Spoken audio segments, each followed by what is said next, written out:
You know where that ashtray's from? Oh, let's just start. Okay. Big Jay Oakerson. Wait, I'll do your intro in a second. That ashtray's from the Amazon. This guy at this fucking early hotel we were staying in. No names. Was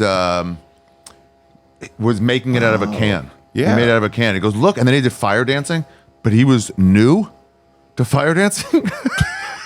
And he was like kind of chucking it up lightly and scared. And then he finished, and I think I was the first one to realize, like, I think he's done. And I was like, and then he's like, thank you. He was so proud of himself.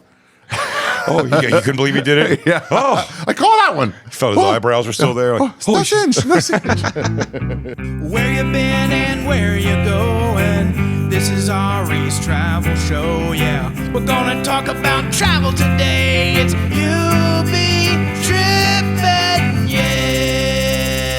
Big Jay Oakerson. Yeah, buddy. One of my best friends. Yes, sir. My oldest friend in New York. Not a great traveler, Not a great traveler. but that's great because I like having all types in here. We've been to some places together. We have. Toronto and was you've fun. made me do Montreal some was fun fun. things, yeah. Yeah. Blind eating in Toronto. Blind eating was great. We've done some wild things in Montreal, Canada. Yeah. Our adventures are Canada. Yeah. It's like you can drive to it. It's not as He adventurous. goes, do you remember when we went on that wild adventure 6 hours drive away? 1 hour from Hulu working?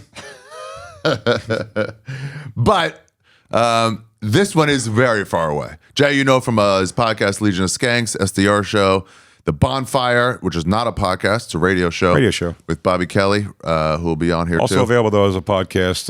It is now also a podcast. You were so adamant before about it. It's not a podcast, it's a radio He goes, show. well, now the first hour of it is a podcast. Every week a podcast. But if you want the full version, of course, yes, Sirius XM. Jay Or was on steal a it. former podcast called Ari Shaffir's Skeptic Tank, possibly more than anyone else. Yeah, fun show. Fun show.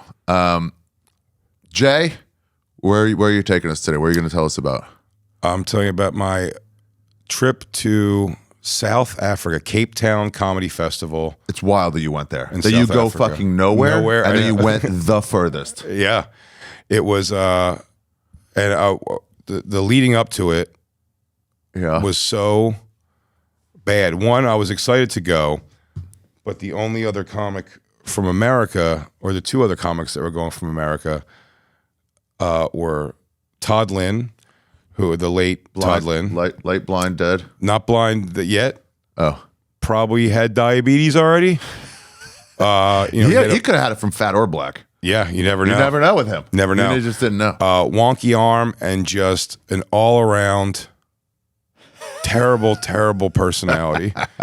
And there's no one I met that has died that people refuse to even be like, nah, he's a good guy. I do that always because it was weird. He was one of the first deaths, Todd Lynn, that I'll say that like it always, and also dealing with him on this particular trip, going, get which this you'll coffee. Yeah. which you'll hear in this particular trip,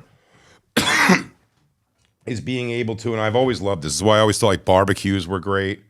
What barbecues? Like comedian barbecues and stuff were always great. Like at my old place?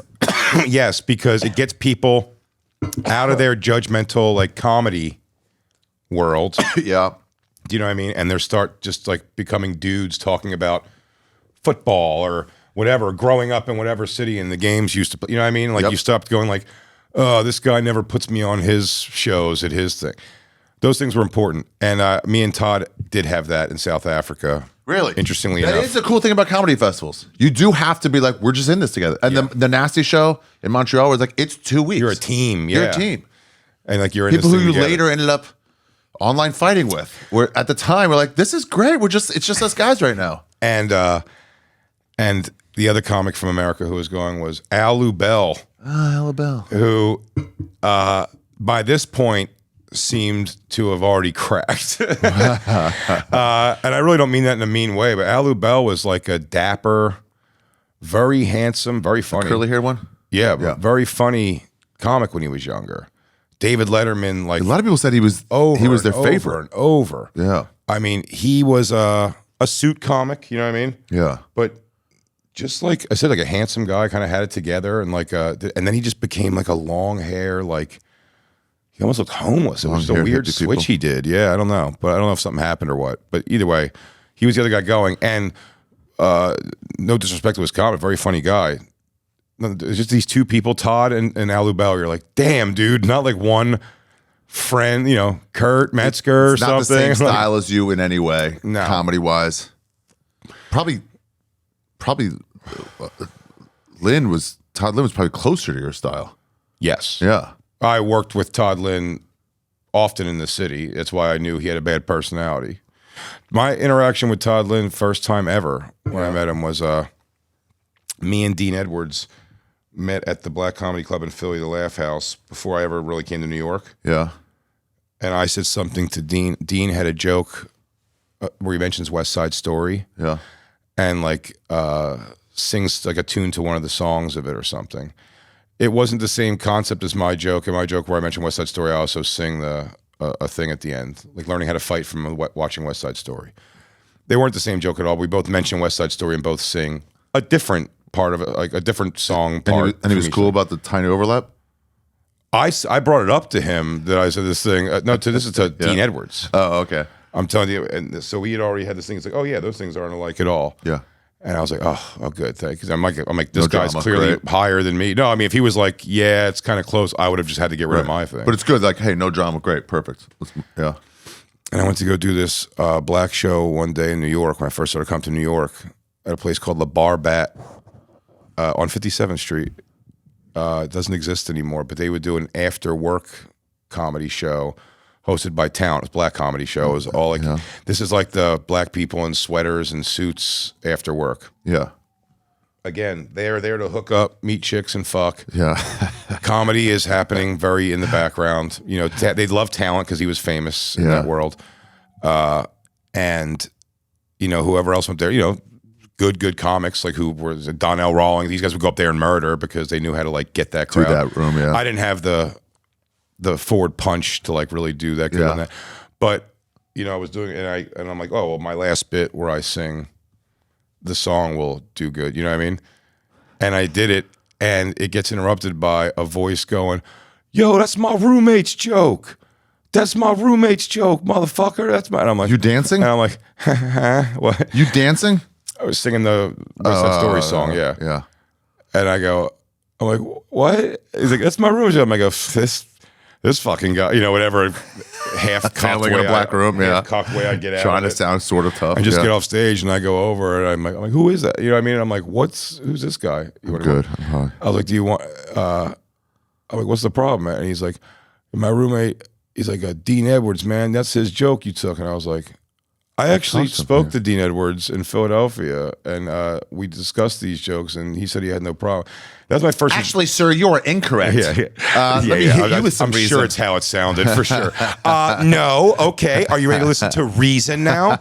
Now that you've been crazy? Really. Yeah. But like, whatever, I I explained. have a general education diploma. Do you? And that was, I think, we didn't. We had to be separated at the cellar from getting into a fist fight one night, me and Todd Lynn. Wait, but let's go to Africa, though. Yeah, I'm saying, Okay. I'm not going to tell that whole story. I'm just saying, like, we've had this tumultuous thing. Yeah. Oh, and he's you one of the gotta go people with them. going to Africa. Okay. I'm like, great. Now, also, before the week I'm going to Africa, Yeah. I get caught cheating on my ex before we were married.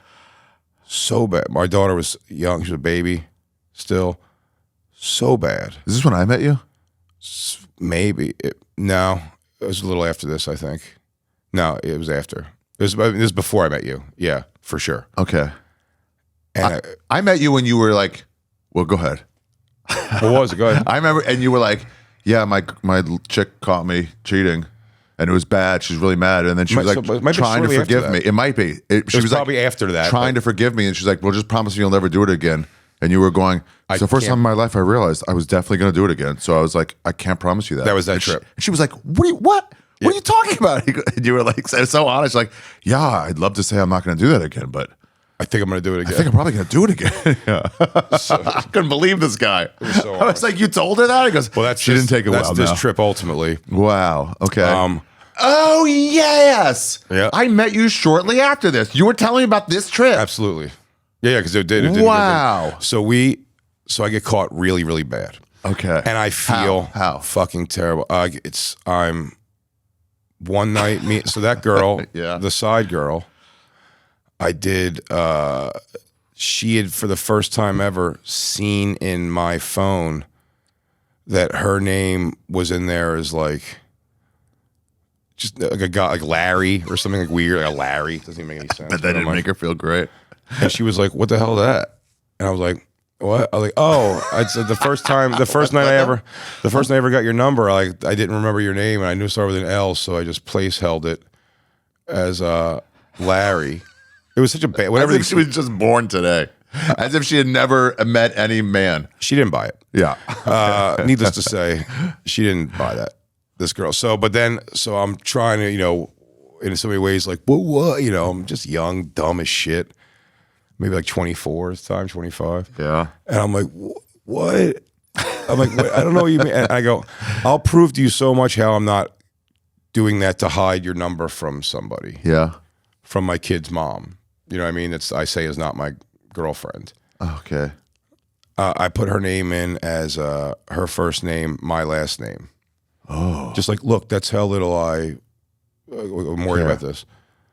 It's not even a good excuse, by the way. It seems like, by the way, it's not even a good, let me tell you why it's not a good solution. It was the dumbest solution. I mean, you just know where it's headed. And like, it's the worst possible thing. Well, of course, but I'm saying, but like just that last name thing doesn't prove, it's almost like easier. You should put everyone As you're Larry cheating Oakerson. with as whatever. No, even if it's a girl, Yeah. their first name and your last name, because they'll think like, oh, this must be like a Relative. cousin or something or Yeah. whatever, an aunt.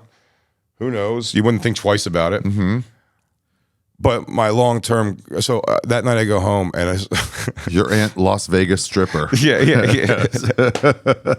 Stripper from Las Vegas, Oakerson. Yeah. So I go home that night, and what I would do, I was so worried about getting caught and shit all the time. Oh my God. That I would turn my phone off. It was like a T-Mobile sidekick. I would turn my phone off completely and put it in my Get a side piece. Get a sidekick. yeah. Yeah. And I turn it off and put it in my pillowcase. Wow. Oh, that didn't look suspicious. I did it every night, and I don't know. I don't know. It was just like young dumb shit, I guess. But like, it is a weird thing to normalize. So so that morning, now that night, I went to bed. Me and the side girl were kind of fighting, and I thought I turned my phone off and put it in the pillowcase, but I left it on. And she had tried calling me in the morning a bunch. The girl. Okay. I'll never even know if it was to be like You left it let's on, make so it was up buzzing. nonstop. Oh, so you were ignoring it. It didn't go to voicemail. I'm asleep. Right. I'm dead asleep. It was early. It must have been early because then what happens is it's reading so much, like my ex thinks it's an emergency. Fair to her, you know what I mean? She's like, oh shit, this is probably like something important. And then she sees the girl's name Oakerson and being like I've known this guy. You know what I mean? I've met his family. We have a child together. Like, who the fuck's Lauren Oakerson? And why is she calling nonstop? Yeah, like what is this emergency thing? Buddy. And she answers the phone and I'm asleep and they have 3 full hours of really catching up on all of it. Wait, the girl and your my ex, yeah. What? Talking to each other 3 hours. while you're asleep. Dead asleep. Dave Temple told me a story. Sugar plums dancing. He was in Philadelphia when they called the lockdown of Philadelphia, but he was like 4 blocks over from the riots. So he was just having a nice day. And he was just walking and he goes, they'd already called a curfew. He was unaware. He was just blissfully, like you, asleep. Yeah. Just like, just like your life is already It's like done. the world's going like that chick that went to South Africa. The AIDS lady. Oh, yeah. Yeah, her life was done, and she was like, "Can I get some more peanuts? This fight is great." So so then I wake up, a couple hours when their phone call's done. Yeah. I wake up with my ex was in law school at the time still, with a nice law book straight to the face. Well deserved. Well deserved. Well deserved. She hit you with it in the face. Through it. And law books, dude. I mean, that was a real wake up. Yeah, if there was ever evidence that I'm never gonna like hit a girl, it was the what I caught that day. I caught a nut shot that day too. She gave me a good old fashioned like You're just kick. like, yeah. Yeah, and a real like It was really, damn, man. Like, she's rightfully so furious. There's a way to find all this out. Guys, I got to break in real quick to tell you about Big Jay Oakerson. He's a comedian. He's one of the best comedians in the world. I'm not joking. So much so that I produced his special on YouTube called Dog Belly. Millions of views. Check that out. We recorded it at Skankfest, and it really showcases his talent. He's one of the best riffers, one of the best crowd work guys in the fucking world. In my Hall of Fame, in my Mount Rushmore of This Not Happening storytellers. He's great at everything. He's ugly, though. And he's fat. And that's why he's on this week. Yeah, it's a 5 Monday September, so I decided to go theme. Did you get it? All fatties. Started with Sean Patton, fat, Cuba. Then Shane Diaz, fat, Spain. Then Joey Diaz. Shane Gillis, did I say Joey? Then Joey Diaz, America, fat. He fills up on edibles. You think it's just got drugs. It's got sugar in it too. And now Big Jay Oakerson, South Africa. And who will be the final fat of the month? The fattiest fat of them all. Leave your guesses in the comments below. Please subscribe. I'm almost at 100,000 subscribers. That is cool. It's going well. I'm having fun with this. I already know who it's going to be. I'll tell you in the outro. Here's where Big J is going to be. You can get all of his tickets at bigjcomedy.com/live. He's in Skankfest with me at the end of September, but starting in October, Spokane, Poughkeepsie, St. Louis, Buffalo. Then in November, Oklahoma City, Austin, Louisville, Houston and Philadelphia, his hometown. Moving on to December, Providence, Palm Beach, Boston at the Wilbur Theater. I'm excited for Jay to finally do that his first time. And then January is at Cleveland. Get tickets at bigjcomedy.com/live. For myself, I'm finally starting another tour. It's time to put it on sale. It's going on sale in October. 16th will be the pre-sale, possibly the 23rd. I'll keep you updated. These are the cities. I need a name. If you can help me out with a name in the comments below if you're watching on YouTube. I really need a name. The deal is it's the only cities I'm going to do. I'm not adding any cities. And I'm only really touring. I mean, Austin and maybe Tahoe in December. But mostly only touring January, February, March, and the first week of April. And then one gig in June in Alaska. And then that's it till late 2027. So it's like the See Me Now or See Me Never tour. I don't know. Help me come up with a name. But here's going to be the cities. The pre-sale will be October 16th or the 23rd. Austin, Tahoe, Pittsburgh, Providence, Salt Lake City, Brea, Nashville, New Jersey, Tampa, Denver at the Comedy Works. I'm doing another best of week. Schaumburg, Illinois, Atlanta at the Tabernacle Theater where Joe Rogan taped a special, and I'm excited to go there. Jacksonville, San Jose, Fort Lauderdale, Seattle, Vancouver, Edmonton, Calgary, and then maybe, I don't know yet, a version of, and Anchorage, Alaska in June. Maybe a couple of these. Portland, Dallas, San Antonio, Spokane, and Boise. I don't know which ones yet, but I will know before the pre-sale on October 16th. So set a date in your calendars. I will not be adding shows. I'll not be adding anything closer to your town until late 27, possibly 28. I'm not joking. I'm going to go enjoy my life. Sign up for the Patreon, patreon.com/You Be Trippin. The Ari Shaffir one's dead. I imported all the travel-based ones to patreon.com/You Be Trippin. Once I get to 2,000 subscribers, I'm sending a fan or just somebody around the world. It won't be a patron. It'll just be somebody. Could be a patron, but it's just be somebody. We're going to have a contest. I'm going to use all that money that you guys are going to be in on this stream. We're going to send them around the world. I'm going to want to check in once a month. I figure out a way they won't just blow all the money in the first week. I'm going to keep putting money on a credit card. Send them out there. Just check in. Let us know how you're doing. We'll talk about it on the Patreon. And I'll probably do it on outros of these podcasts too. It's cool. It's a fun thing. I have fun. Patreon.com/You Be Trippin. 3 episodes a month. People have been sending in their travel postcards. I read them. I talk about the countries they're in, all the fucking experiences they have. It's been fucking cool getting a postcard from somebody saying, you may be traveling. I like it. It's fun. Also, I got vinyls. They're all shipped out now. You probably have them in your hand already. If you didn't get one of the signed ones, get one and get them signed at one of those gigs. Grinders are on there. Some T-shirts, I believe. The Ari Shaffir cat shirt. I'm trying to think what else. I got to get passport holders.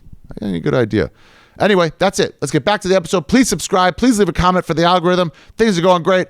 I love life. Get off the news. Let's get back to Big Jay Oakerson on a wild tale of South Africa. This is a cool version of South Africa. All right, let's start. And you have a child with this person. Do you know what I mean? Like, this guy's a dildo dummy, and I have a kid with him. And it's a law book. It's just like proving to you that she's in the right. Yeah, exactly. Yeah, so I didn't realize how poetic that is. Yeah. And a law book. So yeah, that's a whole ordeal. So I feel terrible. I feel terrible because I can't even overly worry about the other girl who is also upset, and I feel bad. I'm like, oh, I've lied to her so much. It wasn't like you were broken up with she wasn't complicit in like fucking over my ex. Do you know what I mean? So I've made her do that. You're being faced with all the friends you've brought in on it by like, you know, making it like it's not a weird thing to them that they're like at my house having dinner and then. Dude, I hated that. And then being out. When you had somebody ask you to lie for them, but then they broke up and you're like, hey, they might find out that I lied to them. Can you just not involve me? Exactly. So it's like, I didn't realize how you're doing it to people until it happens. Yeah. You know, someone does it to you. But like, so I was feeling so much guilt, and then at home was terrible. So I'm going out, and like rare for me outside of like opening for a tell at the time when he still drank. Yeah. I'm getting obliterated. Nice. Every night. Yeah, dude. I'm getting obliterated. Nice. Yeah, every night. So I have about 3 nights before I have to go to South Africa for 3 weeks. And how many nights removed from this day? From being caught. Yeah. Yeah, like 3. Wow. So part of me is also dealing with it by not dealing with it for 3 days, and then I got to leave around the world. Actually, want to hear something crazy? Sure, yeah, buddy. About that story, I'll tell you this. When I got caught, in my mind, I was like, maybe this is for the best. I'm actually leaving tomorrow. I think I got caught like on a Sunday or something. You know what I mean? To make it, whatever it was, I thought I was leaving for South Africa the next day. Oh. And then when I woke up in that morning, it was like, I just assumed it was Monday, not really looking at the date. Yeah. And it was like, we're leaving Wednesday, actually. Do you know what I mean? So it's one of those like, oh man, I got 2 more days I have to sit in this, and it's so bad. Wow. It's so bad. Did she kick you out? Was she like, you got to get out of here? Or was like, I mean, they got the kid. No, there was no kicking me out of there, but like, I was going. So uncomfortable. I'm out till like late night doing clubs anyway. But I go to the club and I was getting obliterated. And then the night before, I was leaving. I went, got hammered, and woke up in the morning in the bed, and like I moved, and like it hurt my fucking like elbows, like right below my elbows or above, depending how you're looking at it, hurt. And like there's like a stingy feeling because I feel like they're like stuck to the sheets, and I was like, ow, like almost like tape was ripping off. I look down, there's blood on the sheets, and I go and I got the star tattoos the night before on 6th Avenue somewhere with Mike Vecchione and Joe DeRosa. Said I like dragged them to this place, and they stopped me from getting. They said I was asking to get 666 tattooed on me somewhere. Yeah, I was feeling it was pretty depressing times. Depressing times. They were like, and I was like. Well, I always kind of like when those stars are on the elbows, and they were like, "Okay, sure. If like, we're not going to stop you from doing something." That's just lame. So like, do that. Yeah. Like you have a tattoo that 50,000 people have, of course. So we can live with lame. Yeah. Woke up that next day, go to the airport to find out I have. And this is so many years ago. I said it wasn't like like tickets now. Like you have it all on an app, and where the thing. I didn't even pay attention. I'm like, I was in a fucking middle seat for 26 hours, man. An 18-hour flight and an 8-hour flight, or 18 hours and 8 hours. Yeah. With bloody elbows? Yeah. Bloody elbows and like, just in the middle seat, dude. It was brutal. You can't just swap it, so you can't even go on an app and just change it. You're just like, that's your seat. You got to get there and hope. And there was no chance of me having money to go like, well, let me change this to a fucking first class. I'll pay. I'll pay whatever. Just don't make me sit in the middle seat. You know what I mean? Like it was a time where you're like, I love when you get there and you're like, hey, can I have like an aisle window? And they go, let me check for you. And then other times you're like, can I have an aisle window? They go, yeah, no, it's packed. Yeah, we're about to ask 10 people to not go on the flight. So I know it sucks that difference, but so. I get to the airport, I go, and I'm like, I'm getting away from all this stuff now. Yeah. I go to the first night. I remember we land, and like when we pull into this place, it really was like, it looks like another planet. It was crazy. The Cape Town Airport? Cape Town Airport? Like just land. When you're landing, you're looking out the window. It was night when we landed. Yeah. Already, but like it was just like you still see. It was just like. Earth, you know what I mean? It didn't look like fucking buildings and shit, you know what I mean? Like when you're coming down, it's like, wow. And they transport us and they take us to... What do you mean, just like flat buildings? Not buildings, just like no, like the plains and stuff, just like Africa. You know, it just looks very Africa. Like, oh, cool. You know, the shanty towns when you're coming down. It was dark, so you couldn't see much. You know what I mean? But it was just like, that's almost what I'm saying. It's like you're landing in this like pitch black, just like I said, like nature earth. You know what I mean? And we landed, and the first thing I was surprised by, which I don't know why we weren't like, I guess maybe they figure if you know anything about the world or were worldly at all, you would know this. But I was blown away right away. I'm like, white people. It's British mostly. It's a British. Oh yeah, you picture black. I pictured like jungle black. You know, like Coming to America. You know what I mean? Like dancing ladies on elephants and shit. Yeah.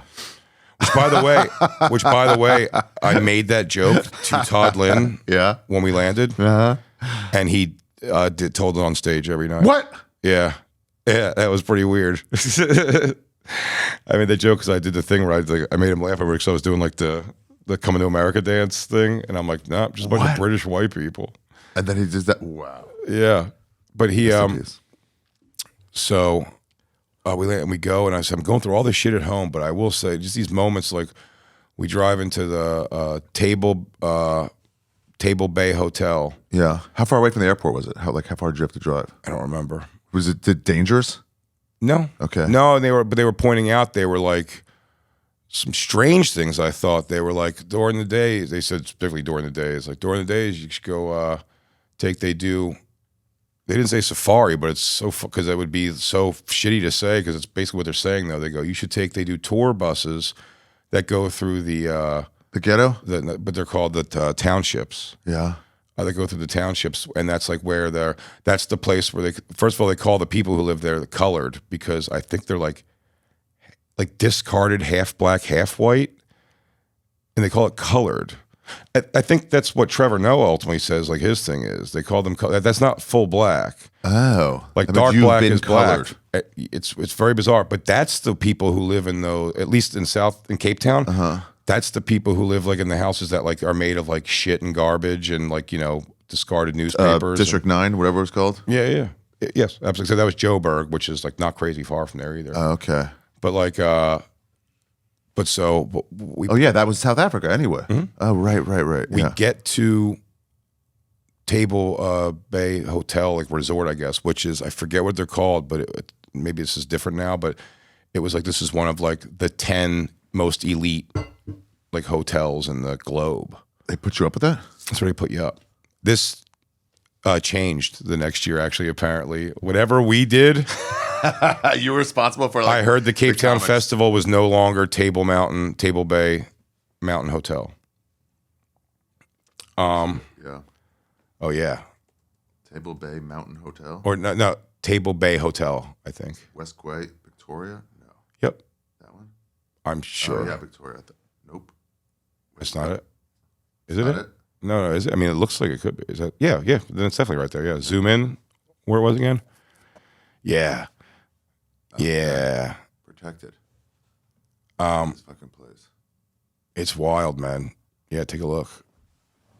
Wow. Yeah, I remember that's that regal, road that goes up. I mean, and I'm telling you this, the breakfast there. Yeah. Yeah. It was and I mean this, 3 rooms of buffet. No, really? And then also they did like, fuck, they putting comics up in a place like this. And again, only whatchamacallit, only hotel I've ever seen. Look at this backdrop. It's my backdrop. Oh, other many nights sitting in that bar. You know what's funny? In that bar, you know what I remember about that bar? From the future? What? Do you know what I remember from that bar? What? Was sitting in the corner of it and hearing, cool. this is before, again, like internet could figure everything out in a heartbeat. Yeah. You know what I mean? Just like, you know, it seems not long ago. It's 20 years ago or whatever. I remember sitting there and like being able to ask the person what the song was playing because it was a song I've been chasing for a couple years.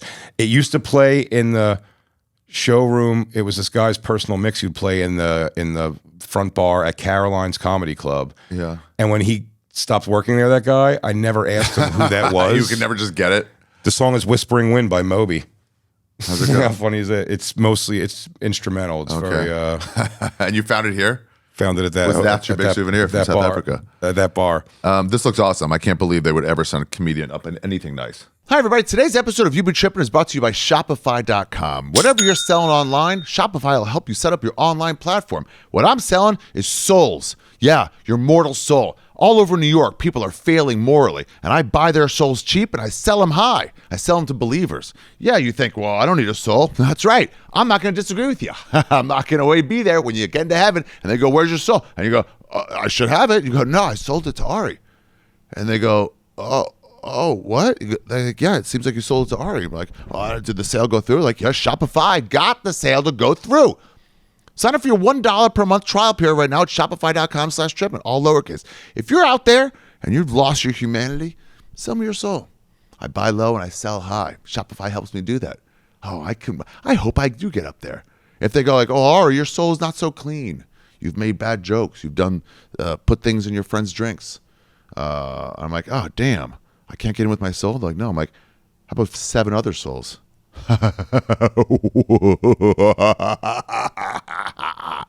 Shopify will help you get there, whatever you want to sell. Maybe you want to sell something, good instead of an idea. Sure, that's your right. Shopify will help you. Their online platform is great. Not so secret with Shop Pay, boost conversions up to 50%. It's home to the #1 checkout on the planet. So upgrade your business and get the same checkout that I use at arishaffir.com at shopify.com. Sign up for your $1 per month trial period at shopify.com/trippin. It's all lowercase. Go to shopify.com/trippin to upgrade your selling today. Shopify.com/trippin.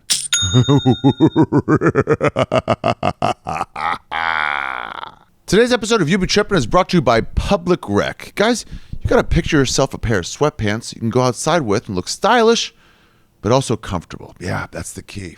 We've always wanted style, but we give up comfort. Who wants those jeans that hug your balls in a way that can only be described as like a vice? I know there was torture chambers. I saw this museum of torture in Amsterdam.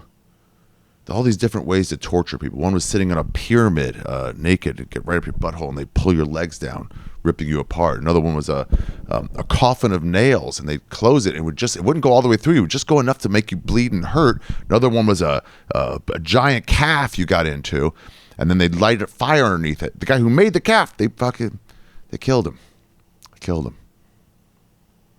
But what was missing from that museum was a pair of jeans that are too tight that kind of grab at your balls. It sucks.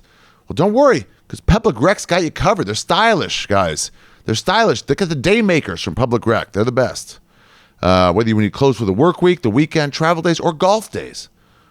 Public Rec's day maker pants take you everywhere. If you hate wearing dress pants, you'll love the Deal Maker or Game Changer pants. They're the most comfortable dress pants and the last pair you'll need for the office or dress-up situations. And last but not least are the best golf pants.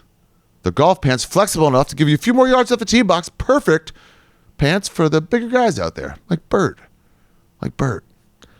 Side note, by the way, for this ad read, I bet Bert cheats at golf. I bet if you watched him hard, he'd kick the ball out from behind a tree. That's neither here nor there with the pants, but it's something you can concentrate on if you're wearing these comfortable pants. You can look at Bert's cheating habits. Bert Kreischer. Today's the day for you to save money while you get your new favorite pants. You Be Trippin listeners get 20% off when you use the code TRIPPIN at checkout. That's 20% off with the code TRIPPIN at publicrec.com. After you purchase, they'll ask you where you heard about them. Please support the show and tell them I sent you. Say goodbye to pants that put up a fight, because when comfort meets style, you found Public Rec. Now back to the episode. It was elite and crazy. It's also attached to, if you go to the map again, it's attached to a gigantic mall. It's on the bay. Yeah, it looks like it. It's on the bay, so you see like the open air area there.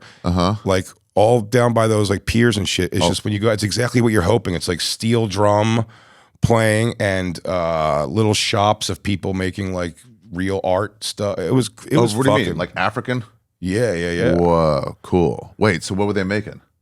Like what kind of stuff? It's like just like wood shit. I mean, it may be like the tourist trap thing of it, but I'll tell you, as a person who's been to a bunch of like, the Bahamas port and the whatever shit, and like all the where you get like Jamaican like hat and shit like that everybody buys. It's like the tourist trap thing. It didn't feel tourist trappy. It felt real. It felt like how people make their money. It felt like busking more than it felt like thing. It was just people just performing music and stuff. Were you walking and, like, around and stuff and like looking at it?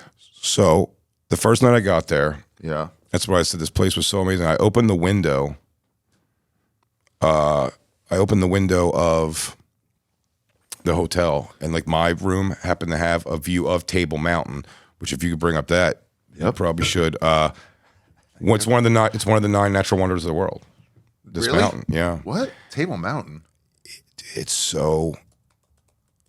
It is lit up at night. Type it in at night, yeah. Mackler's Beacon? What? No, you just had it. Cape Town. What? Table Mountain. Yeah, there it is. I guess. Yeah, I guess maybe that's what it's called. Maybe they named it. It's like FedEx Mountain now. USF and G Mountain. Yeah, that's it. Oh, look at it. No, that's definitely it. Without a Wow. doubt. And you could, and there's like, it's lit up at night. At night. And you take that, and that's what I was going to say. There's gondola? a gondola that goes up to the top of it. Cool. Ask me if I did it. Jay, did you do I it? did not. Damn it. I'll regret that one forever. So, by the way, this wasn't Wow. this wasn't a trip not filled with adventure. By the Right. way, so They had this is stuff one of for the you. things I just didn't Hold do. on, Jay. Sit in for a second. You'll never do it. I'll never do it. Yeah, and you regret. I regret it. Yeah. Sit in it for 10 more seconds. You know what though? What? That's You didn't sit in it. Yeah. I won't sit. But I'll tell you why. Is even reliving this, telling it, this is the most involved I've ever gotten in telling the story. They are looking at it at night. Which one The am I green, looking look at at? the green one, where it's just so cool. What the fuck? And that's just out my window of the hotel. And that's What the yeah, dude, fuck? it's What is wild. this? Table Mountain, dude. What are they projecting? It's green light. Just for fun? Yeah, just to make it look cool at night. Mission accomplished. And it was Wow, how and big that is. That was at my window. But I remember saying that was the first time I said, because it was Wow. relatively young in comedy, in hindsight. Yeah.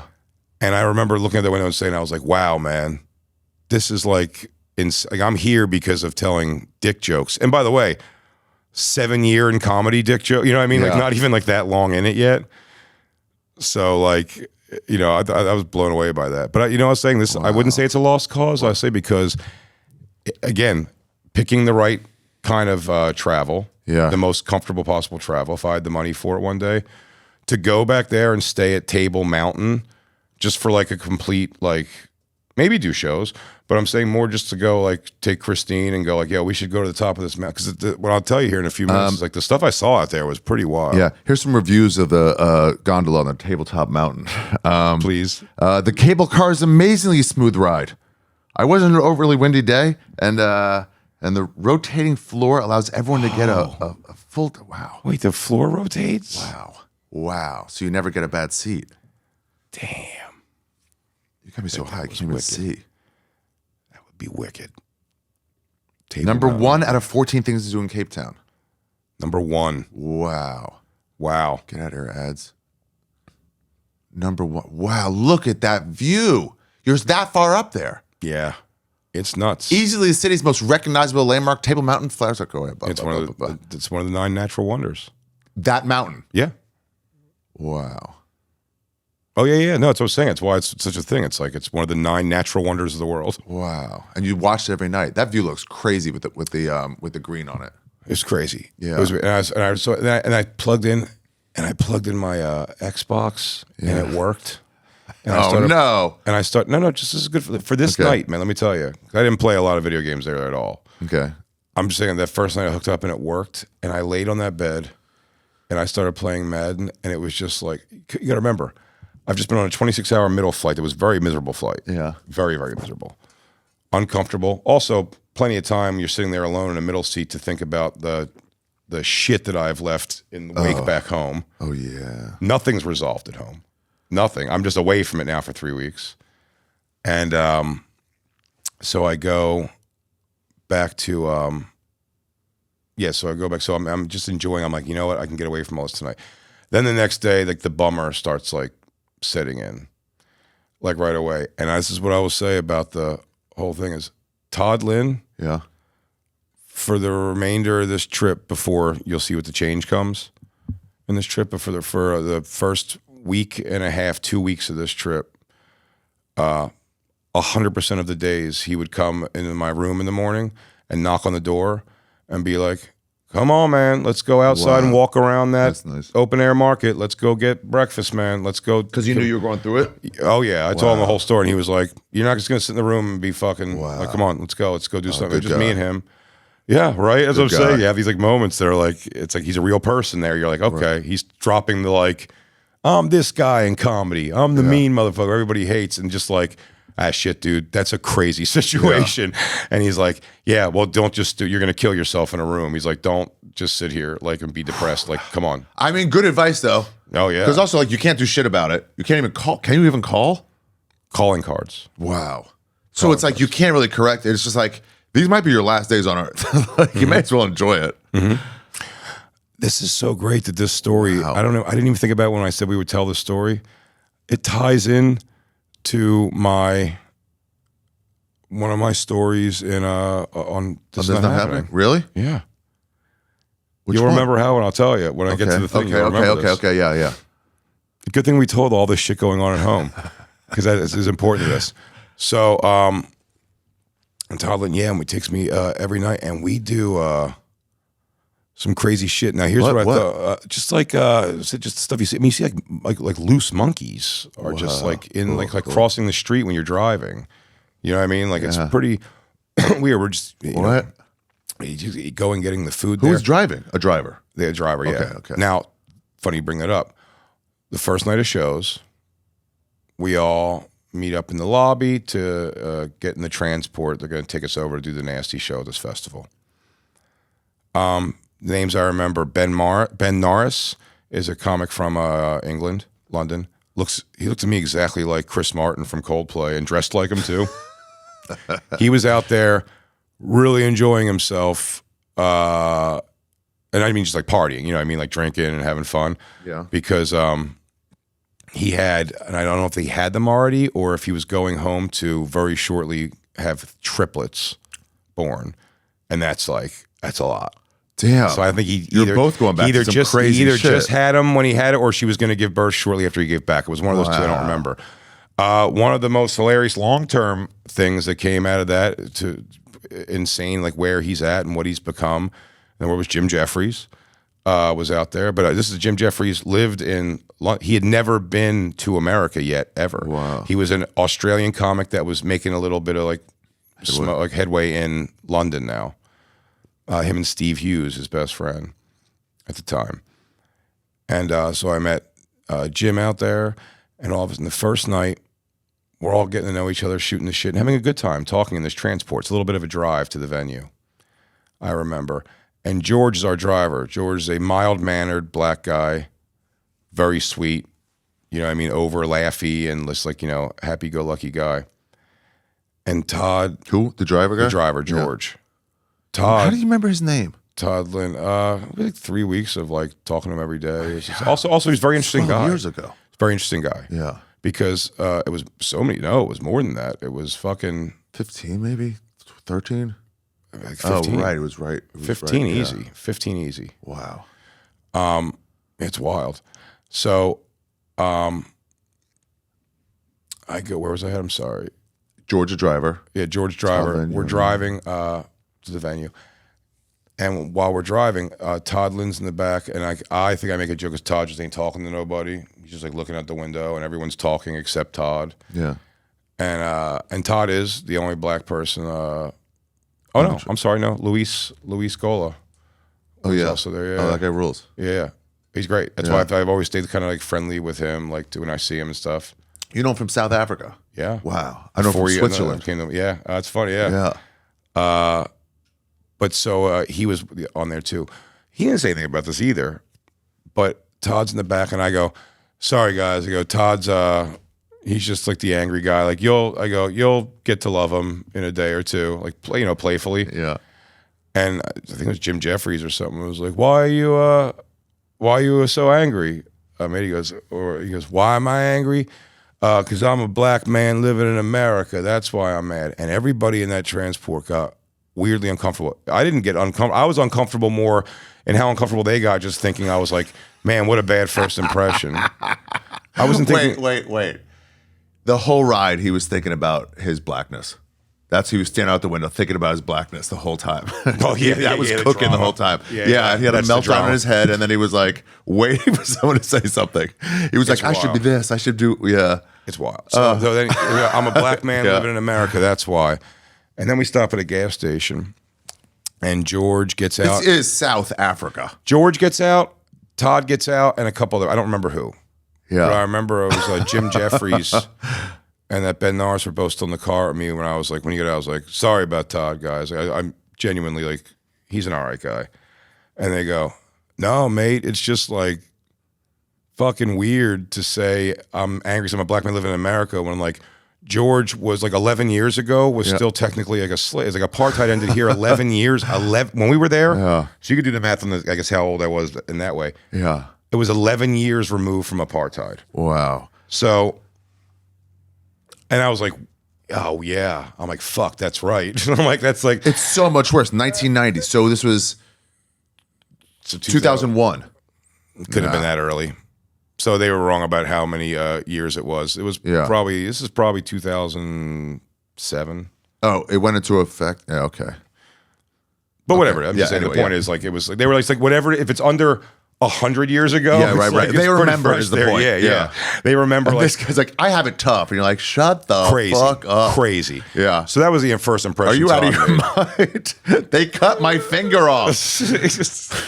And George was also You're on a trip to South Africa. and literally George was the sweet, you know what I mean? He was Yeah. like a guy that's like, and by the way, George was a guy like, he would do, like you can go, hey George, also our money at that time was fucking insane. What do you mean? Making?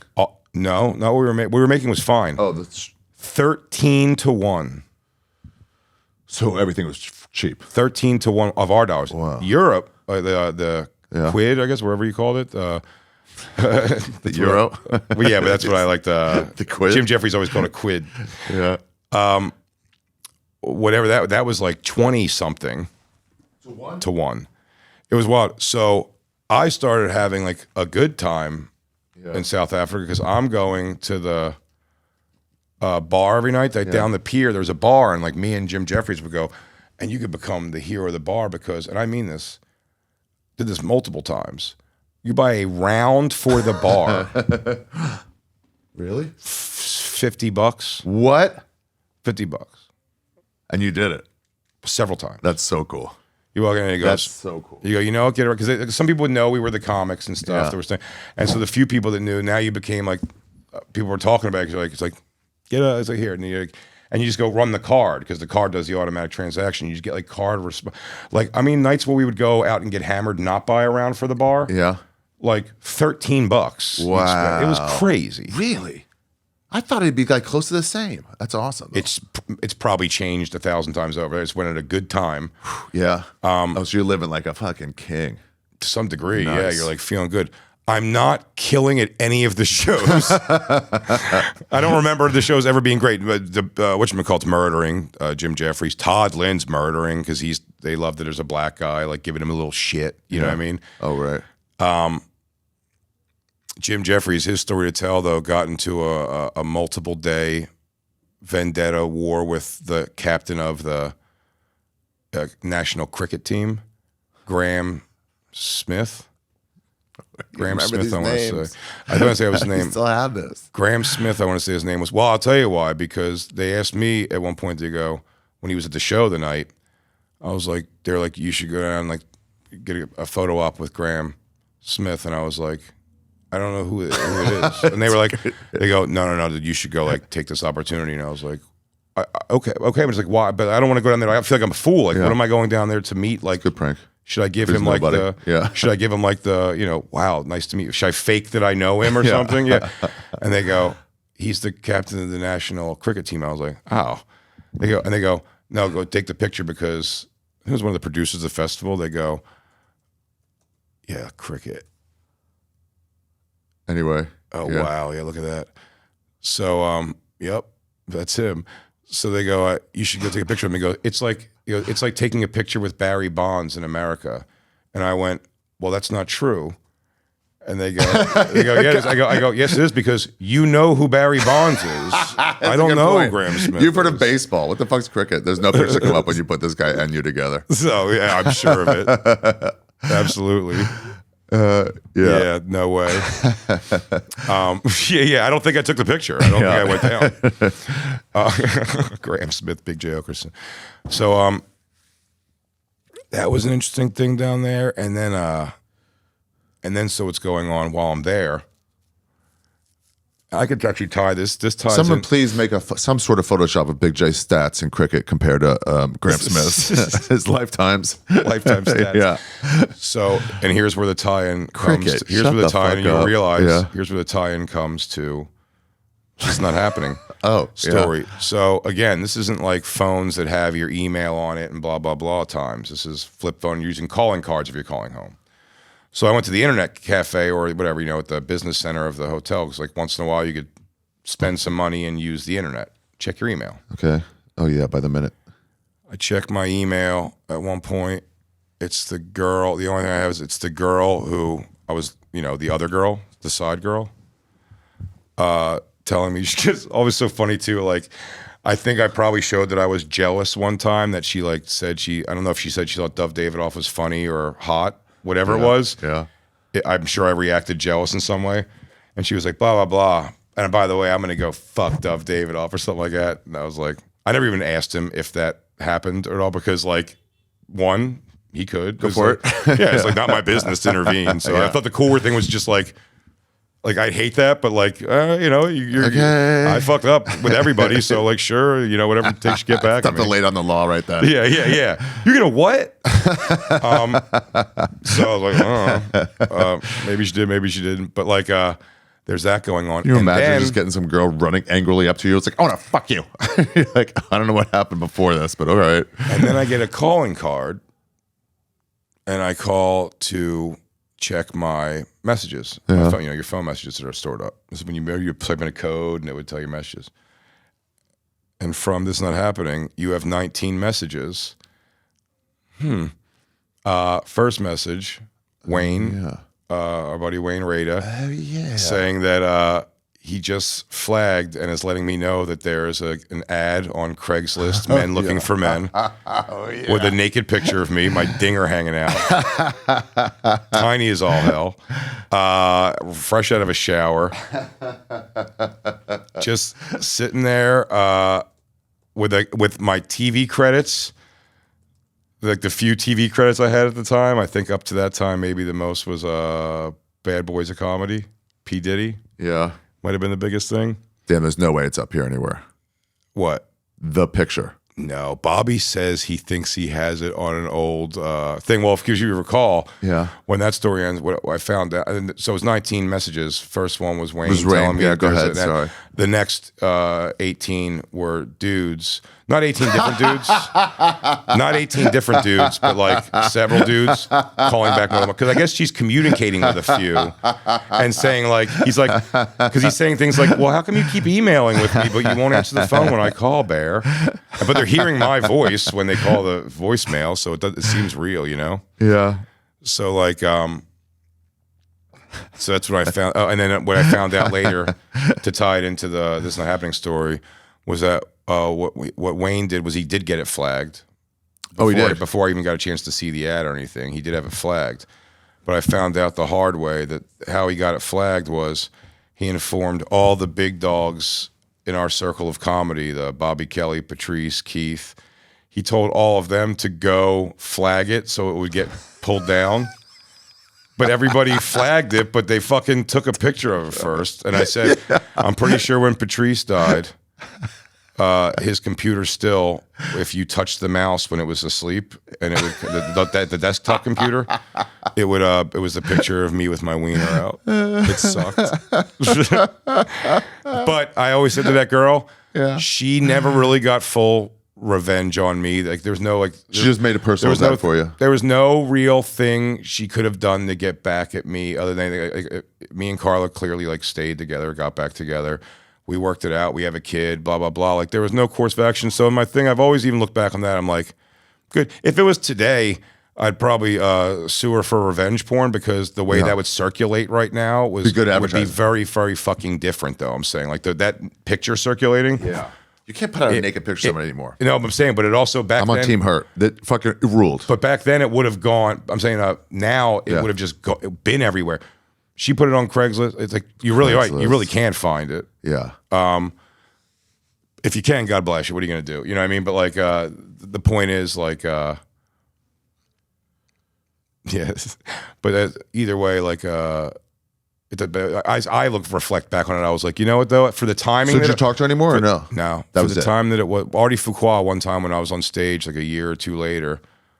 Also knowing what happened. I mean, it was pretty public what happened like, in the comedy world. It was like because everyone was like, oh yeah, I guess Jay got caught with that side girlfriend finally. You know what I mean? Like, I mean that was pretty obvious. You know what I mean? Something was gonna happen. Yeah. And Artie Fuqua, when I was on stage one time, like walked her in the club and he's like, Jay, look, and I was like. Okay, I was like, hi, how are you? And she was just kind of like, hi, and then like awkwardly like just left. Which was fine. We didn't even talk after I got off stage, but like, she was already gone. But like, no, but I said in the time with the repercussions that it brought, which is basically just laughs to my friends and a couple of funny phone calls and a good story. Handled it well. No, I'm just saying that she like, yeah, I'm like, I deserve that one. Yeah. I deserved that level of punishment from it. I don't deserve to have had that be all over the world. You know what I mean? Yeah. Oh, right. That picture like circulating forever, yeah. It died where it died, so it's not a big deal. But like, so I got the gay things, and I'm like, oh no. And I'm also talking to Carla back there, and my grandmother, rest in peace, mom. I was talking to her at one point, and she wasn't like a wealthy lady at all, but she had like, you know, if anybody had like, you know, owned 6 figures of money because my grandfather had like a wrongful death suit. Yeah. When he died, like, so she had like she wasn't a millionaire or anything, but like she was able, yeah. But so she had like, you know, a couple dollars, enough to like, she lived very like meagerly, you know what I mean? She didn't live like big at all. And so she was like, you know, you and your ex, like my ex-wife, like you guys have to like figure something out because there's a kid, you know what I mean? There's Isabella, my daughter. And like you have to sort something. Now that you have to stay together. My grandmother. Oh right, yeah. When I was talking to her from, because she called me up to be. It's funny because I was kind of like, and it makes sense. I was almost in Cape Town. She called you.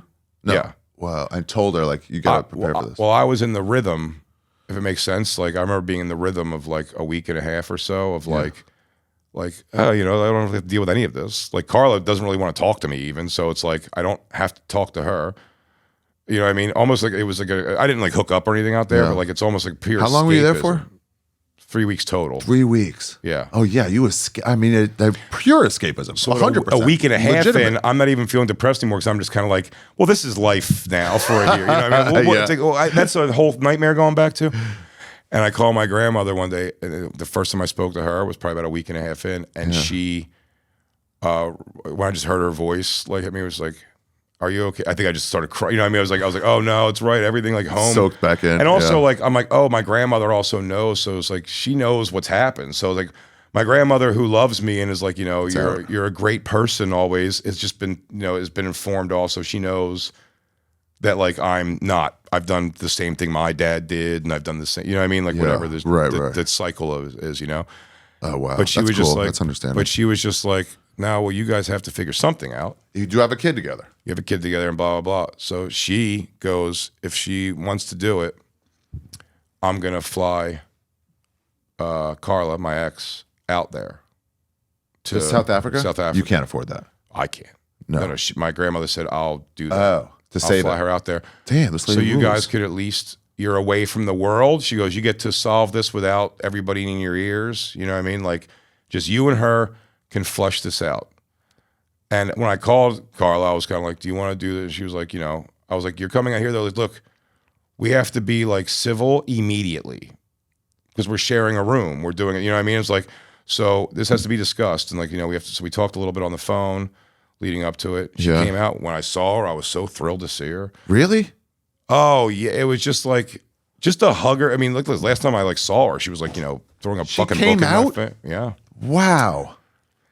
She came out, yeah, and we had right out of the gates, like, so for the last week. She was there for the last week. In South Africa with you? South Africa. And she came out, and for the first couple days. This is all Cape Town? pretty much, and all Cape trips. Town. Okay, yeah. So while she gets there, I'm even more now like, let's go do the things. And then we drive through the township and we go to Seal Island, which is the one place I think in the whole world where the sharks breach the waters to get the seals. Yeah. Like the seals are just kind of on this little pad and like the sharks will jump out. Seal Island is called. Oh. And we went there and looked at all that shit and like where they take the fresh fish out of the water and cut them up. We went to a dinner. Yeah. We went to a dinner at this fucking beautiful place. I mean, we ate like it was like carpaccio and all this like fucking like it was like this crazy fish that comes on a thing and swords and you know they present the food and everything. Like $25 total for us. Wow. To eat there because it's like it's a couple $100 or something. You know. Well, you saw the sharks jump up and grab at seals? No, we didn't see it happen. We that's went. Where? We went on a whale watching trip. Jim Jefferies and his girlfriend at the time came on that with us. 100% of the people on the boat, besides me and the person driving, got seasick. Oh, really? I mean, down for it. And I was the only person that was fine. And there was no whales, just some penguins we saw. That was kind of a bummer. I was like, oh, I thought you could like that. I was like, maybe we should have done the shark cage if we're going to do that. Like, you would have done the shark cage? Probably. It was too expensive. I couldn't afford it is what it was also, though. Even with the exchange rate, it was like pretty expensive. You would have done it? I think so. Get in a bathing suit and go in a fucking cage? Sure, I think so. I think that'd be something to see, man. Like a shark coming at you. Yeah. I mean, they can't hurt you, so like. I guess, but except you see videos of them, they can. Well, if I saw those videos, I probably wouldn't do it then. It's the fucking, if their feet could get through. It's like kind of open and then it'll get you.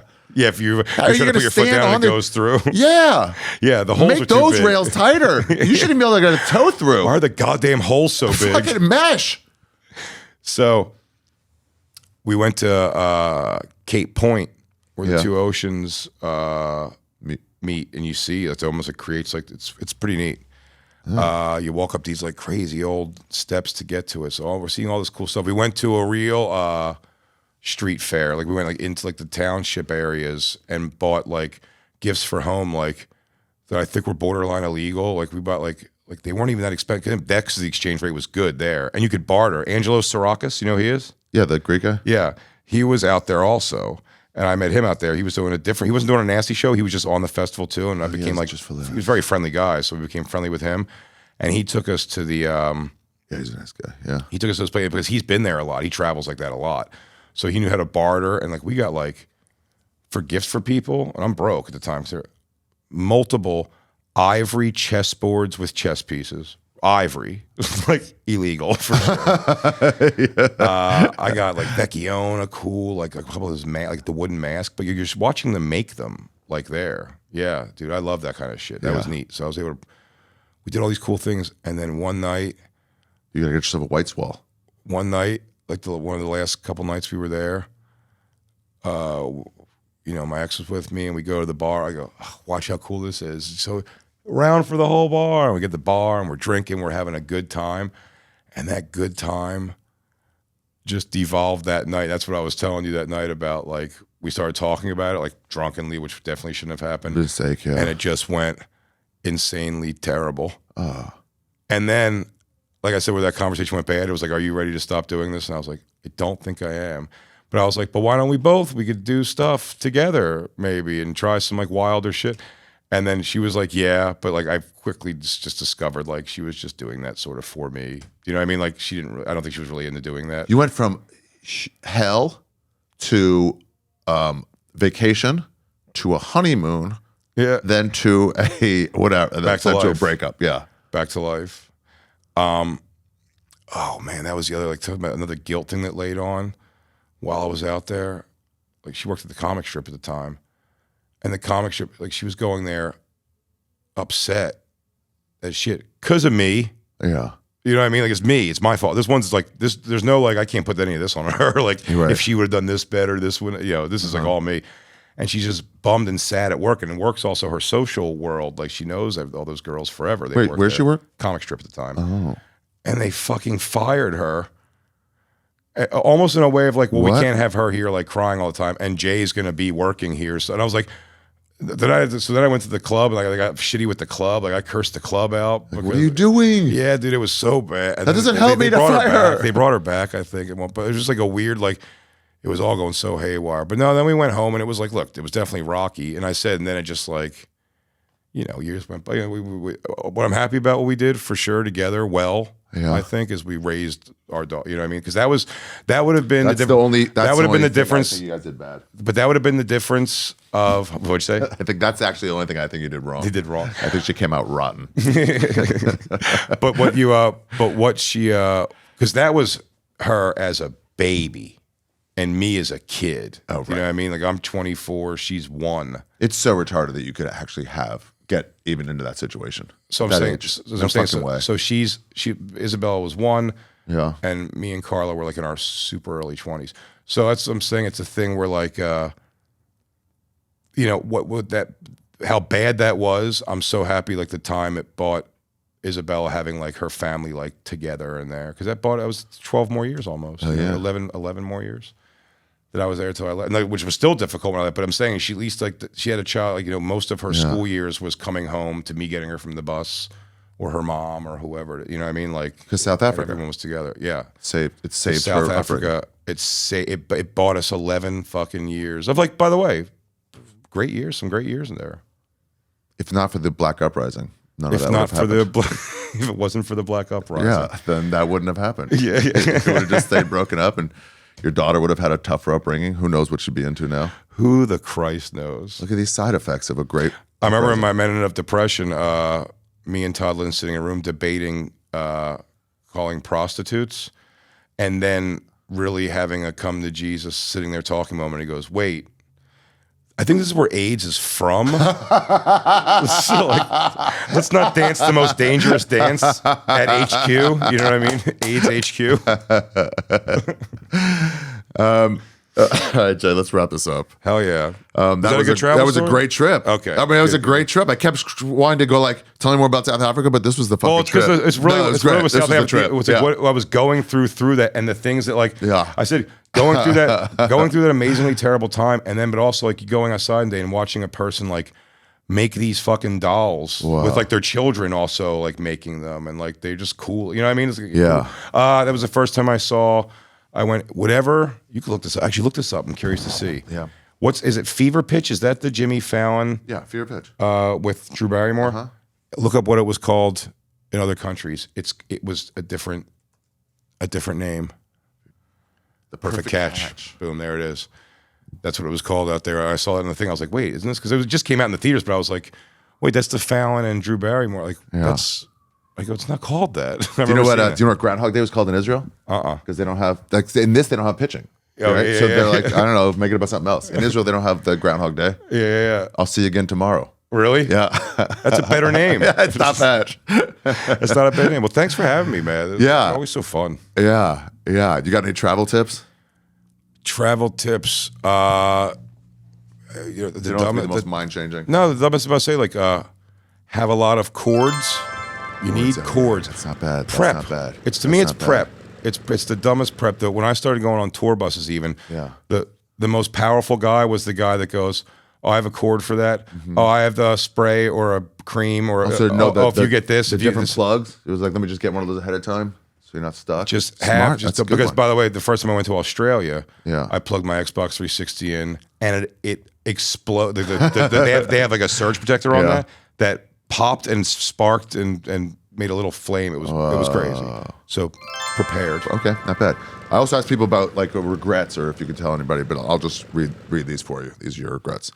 The Cape Town gondola. This is a must if you're in Cape Town. The view is extraordinary, Cabs. The ride is very fast up the mountain. The other option is to hike. But you need more time and good physical condition to climb up. The cableway is a very short ride at the top, but it's amazing up there. Damn. Yeah. Damn. There's a little food and drink restaurant at the top. No. Yeah. Oh, wait, read more, because is that what it says? We plan to walk up to the top, whatever. The beautiful views, the entire web, and still excellent opportunity. There's a beautiful food. I didn't know that. Yeah, food and food. Yeah. But I'll say also that Table Bay Hotel. Yeah. Is the only hotel I've ever seen that included in the thing where I said there's that breakfast buffet.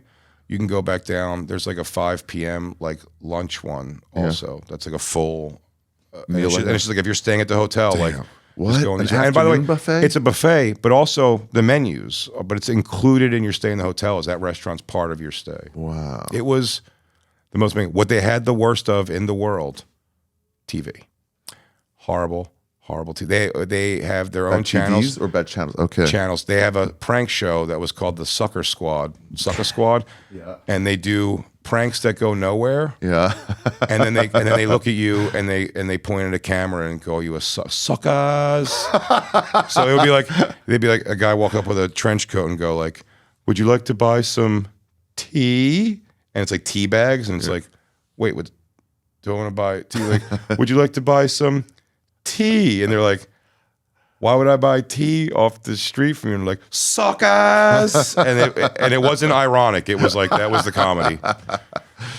So needless to say, they didn't get me there. I ain't gonna play Sunset. That sounds fucking awesome. All right, good one. Go follow BigJOakersonComedy.com. No, Big J Comedy. BigJComedy.com. Go Watch see his Dog Belly. special Dog produced Belly. by It's on Ari YouTube. Shaffir. If you're watching this, it'll be the same platform. If you're listening, it's on the internet. Hell yeah. Dog Belly, produced by Ari Shaffir. Produced by Ari Shaffir. I need a better credit. Helped made by. I say executive produced by. Yeah, I know, but it's different though. No, but that's good. That's like the Michael Bay. It is like the where Michael the Bay, Michael Bay's name's before the movie almost. Right. Oh yeah, maybe I'll get like first 5 minutes for specials from now on. Yeah. Just do my whatever name. you want. It's like get your drinks ready. Watch this. Well, What you really should do, which would be funny for your future production endeavors, is you should make an obnoxious. Do you know Family Guy's made fun of it before? But do you know like an Amblin Entertainment has become eventually like the kid actually walks to the creek and sits on the thing and throws a fishing rod, and then it becomes Amblin Entertainment picture. Like you have to just it's just like a day in the life of Ari, and then at the end be like, and just like look at the camera last second. It's like Shaffir Inc. Whatever. It's like it's just 5 minutes of like something. oh, this wasn't the thing. Yes, this isn't the show. Oh, all right. Well, guys, that was the episode. That was very interesting. I told next week's guest about this episode as a version of like, hey, it doesn't have to be just like places and foods and stuff like that. It's to be like, how'd you get there and what you legitimately do there? The Jay getting to South Africa in this way and experiencing it this way is kind of what this podcast is about. If you're going for like, well, now I'll know what to do in South Africa, you're not going to get that. It's not about that. It's about his trip. Today's episode is edited, I think by Chris Larson did this one. Could be Alan Caffey. I think it's Chris Larson though. It's produced by Your Mom's House Network. It's a friend of mine who was so successful he started a whole network, and so successful he could give his degenerate friends who never buckled down an opportunity. His name is Tom Segura. He's Latino. How come he hasn't done this show? Will he be the final fat? No, he's not fat anymore. Sorry, Tom. I know you wanted to do the last week of Fat September, but you can't because you're not fat anymore. You blew it. You blew it. While your friend who stayed fat blew a 1.2 on the breathalyzer when he got pulled over, and he told the cops, hey, let me off the hook because I can get you free tickets to one of my arena shows. Big J, don't forget, he's in Spokane, Poughkeepsie, St. Louis, Buffalo, Oklahoma City, Austin, Louisville, Houston, Philadelphia, Providence, Palm Beach, Boston, and Cleveland. Get tickets at bigjcomedy.com/live. God, can you imagine getting caught cheating and then fucking leaving the fucking free world? I mean, with no access. What a time. And just seeing him relive it. Some of these guys have these stories that are like, it's like when Joey Diaz was talking about skiing, and I'm like, I've known you for 20 plus years. How have I never known you skied? And not just he skied, but he was a ski bum. Shane Gillis, nobody's heard that version of Spain from him. And no one's heard this version of fucking Big J about South Africa. It's a wild fucking tale. My pre-sale, don't forget, will start. Sign up. Guys, subscribe to this podcast. Do me a favor. Subscribe to this podcast. I'm going to keep talking while I go get one of the postcards that I've gotten, and I'm going to not read it here, but I'll read it there. I'm getting all these fucking postcards, and I'm going to read them all on the fucking air. I know this is unprofessional. Oh, you know what? I got some fucking money, too. I got some money. People send me all this shit, guys. This is just the latest one. You can send anything to You Be Trippin, 151 First Avenue, number 149, New York, New York, 10003. This one's thank you for wrecking Sean Patton. It's just a love, Rocket S. Amy? I don't know. It's Gettysburg. Now, I'm not going to do that one on the Patreon because Gettysburg's in America and I try to do foreign ones. Actually, you know what? I'll do stuff from fucking America too for stuff like Gettysburg. You know what? Yeah, this is iconic enough. I'll decide later, actually. So I do these on the outros.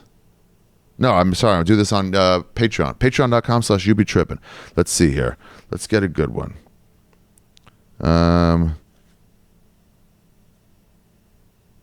Well, tell you what. Hey, I watched the Grease episode. On my way to Greece. Yo, Ari. Greetings from Florida. Well, okay. I watched the Grease episode on my way to Greece. It was awesome. Sorry I didn't buy a postcard there. Yeah. What the fuck, bro? I didn't know. I'm from New York, but live in St. Pete, Florida. I saw you at Prospect Park once. From Veronica. You Be Trippin, 151 First Avenue, number 49, New York, New York, 10003. Now, guys, send me postcards from out there in the world. I've decided now. This ain't going up and that one ain't going up. I do appreciate it. Oh, they put stickers on it. That's nice. Still not going up on the wall. I have a whole wall you can see on the You Be Trippin Patreon. Have you guessed yet who the final fat is? No, wait. I thought there was money in one. Wasn't there money in one of these? Guys, this is too disorganized. Japan. The Japans. Wow. Japanese currency, 50 yen, 10,000 yen. Oh, this is badass. Have so far. I'd love to share. This looks like a second one. Anyway, where was the money? I want to put the money up on there. I'll tell you who next week is. How about that? But I just fucking tell you. Can't find it. It's Stavros Halkias going to Greece, of course. And that was in a similar vein to this episode, where it's not so much the travel guide, which he actually was my travel guide in Greece when I went. It's more experiential as shit for him. Somebody send me money. I really would like to start putting bills up. It's not about the cash, by the way.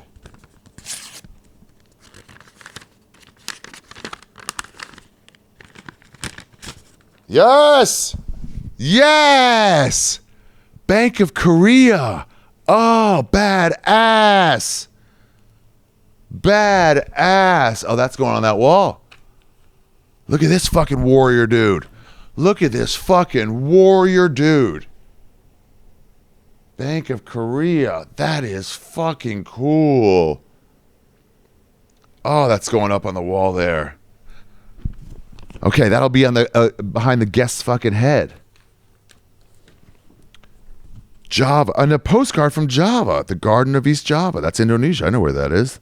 The land of eternal summer. This is also cool. Look at this fucking thing.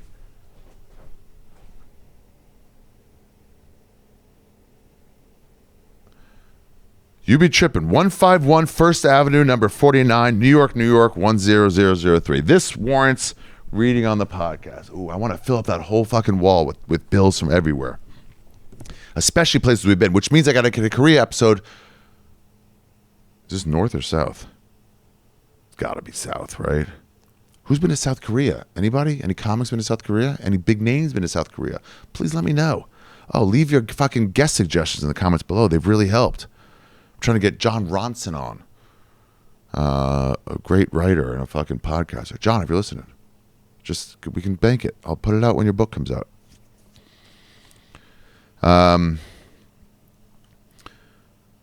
Hope you get my Japan postcards with bills taped in between them. Oh, same fucking dude. The bills.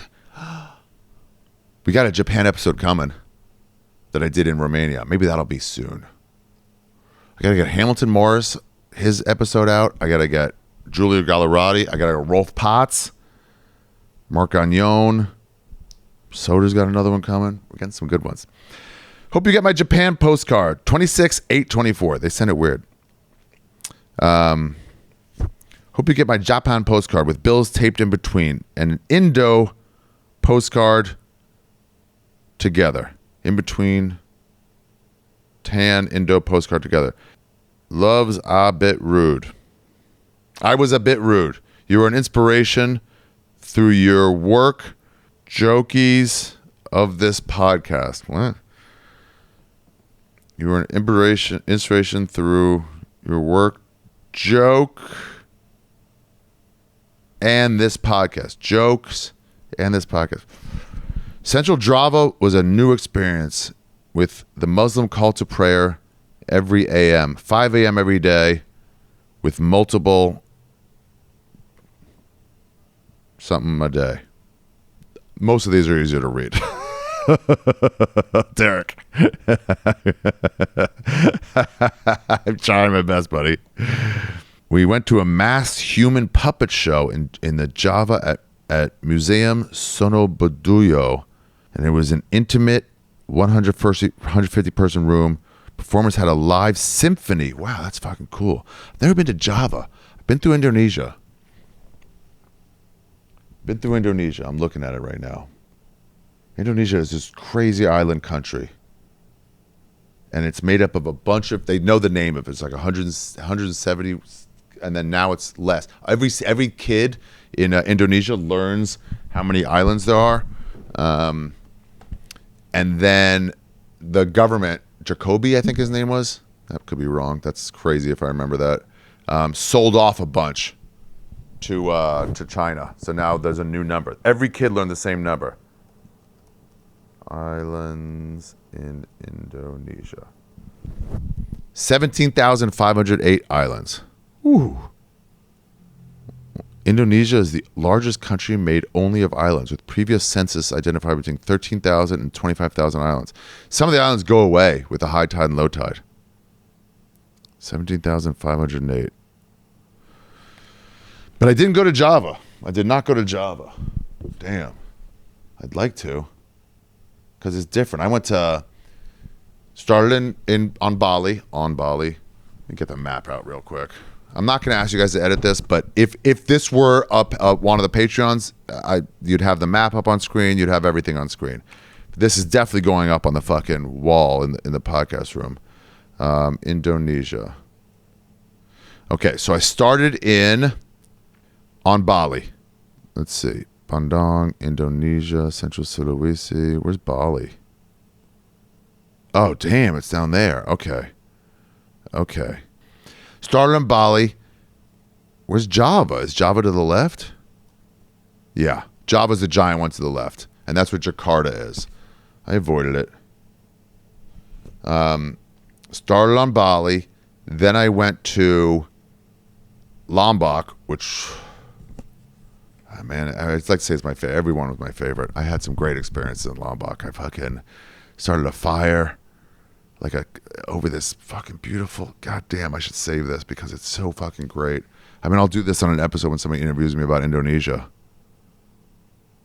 And then I took a 46-hour ferry.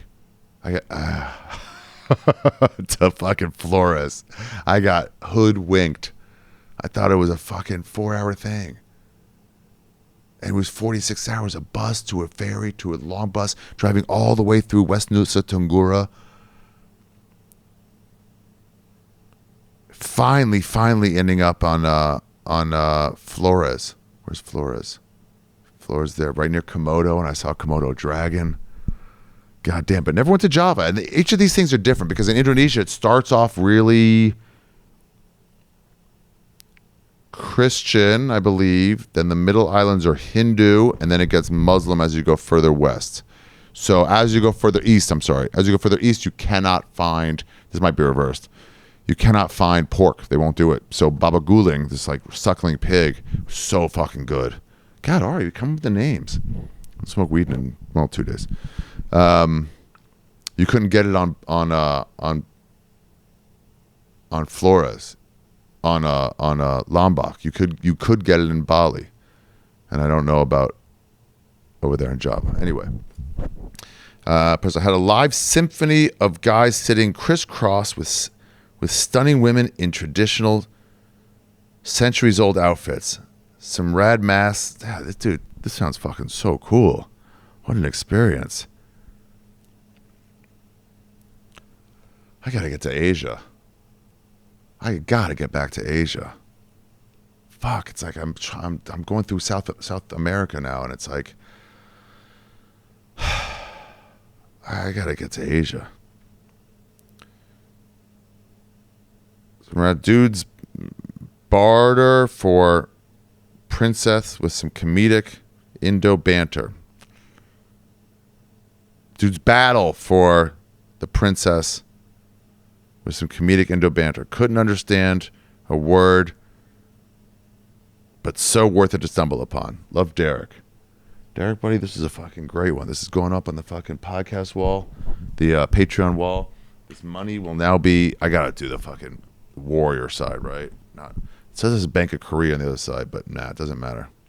That's gorgeous. Smells not expensive. Wait, it just reminded me of something. Oh, the not knowing. I was in Greece. I went to an outdoor theater, and couldn't find anything to watch. And there was a film noir in French, and they had Greek subtitles. Still enjoyed it. Didn't understand a word. Another one I went to on an island off Croatia, outdoor theater. Outdoor theaters are fucking chill. Drink beers, smoke rollies.